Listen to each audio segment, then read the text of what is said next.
Lord have mercy, I am ghostly today.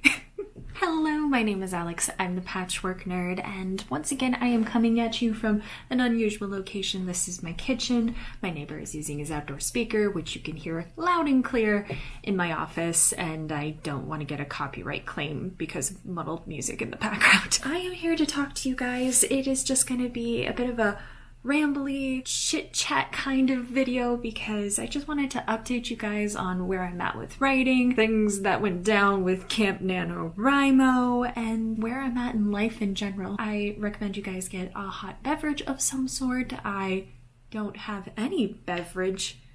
That's a first. Just settle in and relax, and let's just talk about where I'm at with my writing journey and where I hope to go from here. So first of all, I want to start with April, which was Camp NaNoWrimo. I was working on a project that I was nicknaming Witchy Best Life, and I'm just gonna come out and say that I lost Camp NaNoWrimo for the first time ever with a goal of 10,000 words.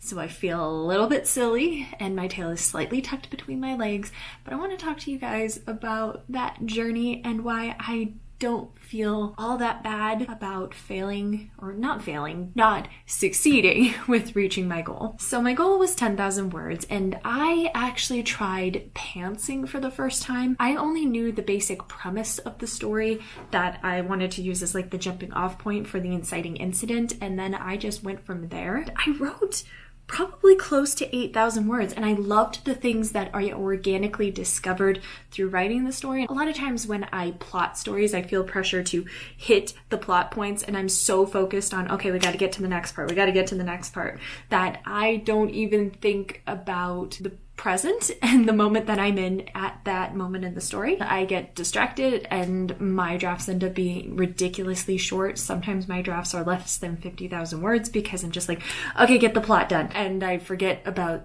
characterization and setting and all of that. I did find that I started floundering a bit and I didn't know what to do once the inciting incident kicked off. I just felt kind of stuck. So I really think that it probably would have been wise for me to use my jumping off point and then try to figure out the next big plot point that I wanted to hit and maybe come up with like 4 or 5 big things that I wanted to hit and work towards those things as opposed to just completely flying by the seat of my pants. I definitely would try pantsing again, but I would like to have more of an idea of the big picture because it kind of got lost in some of the details because of that. As far as losing NaNoWrimo goes, I don't feel bad about it because April was a month for me. It was crazy at work. I have not been feeling the best, but all things considered, was proud of myself for getting the words done that I did. I was pretty distracted, and also I'm still kind of on a writing break in a way because I'm waiting to get feedback from my mentor for author mentor match, and I think part of my heart's still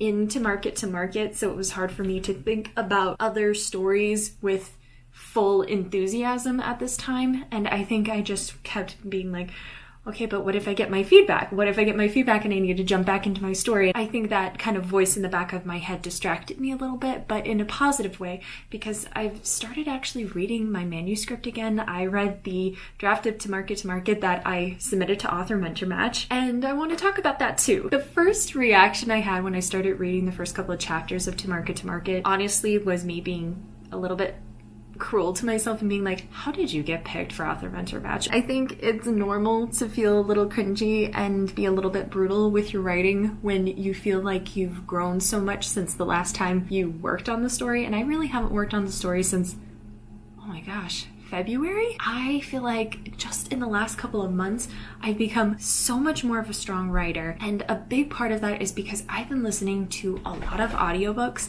and I have been reading more. I want to do a whole video about that. All right, my camera died and I had to spend like 20 minutes getting some battery juice in it. So I completely lost my train of thought from before, and I apologize if the lighting went to trash in the meantime. I feel good despite what could be considered setbacks, and I feel very creatively refreshed because I've been giving myself breaks, I've been giving myself more time for self-care. So overall, I'm feeling rather lovely about everything. Yes, there have been some bumps in the road, and yes, there have been some setbacks. Instead of dwelling on it, I know that I need to stop focusing on the past and the mistakes I may have made and instead look to the future and think about what it is that I can do. I think what I'm gonna do after this is I'm actually gonna pull out my bullet journal, and it is the beginning of May, so it's probably good to just look at what are the things that I want to accomplish this month. I know that I am going to be getting feedback from my mentor in the next week or so I want to be ready for that. I want to get a few more books read in the meantime. I'm currently reading Grim Lovelies. I'm in love with that. I'm reading it very slowly. I got that book like a month and a half ago. I'm just a slow reader, and I just want to keep believing in myself and encouraging myself and being happy. Being happy is something that doesn't come quite as naturally to me, and I'm learning to just be more in the moment. I am going to go edit this video and then maybe fold some laundry, have a go at my bullet journal, and just be happy and enjoy the rest of this beautiful Sunday. And I hope you guys are having a beautiful day. And I'd love to know, first of all, did you do Camp NaNoWrimo? And if so, did you win? Or are you in the same boat as me and did you lose? And if you did lose, please don't feel bad about it, because I learned so much about myself. I'm happy that I got those lessons from my experience. I'd also love to know what you guys are working on right now. I hope you guys are having a wonderful day. If you are new to my channel, please consider hitting that happy little subscribe button down below and maybe the like button. I post new videos on Monday. Also, if you want to join my weekly writing chat, #WritersPatch, join me on Twitter. You can follow me at PatchworkNerd. I hope you guys are having a beautiful day, and I hope you guys are finding a way to smile and believe in yourself. And as always, remember, keep writing, keep laughing, and most importantly, please keep encouraging each other. I will see you next time. Toodles!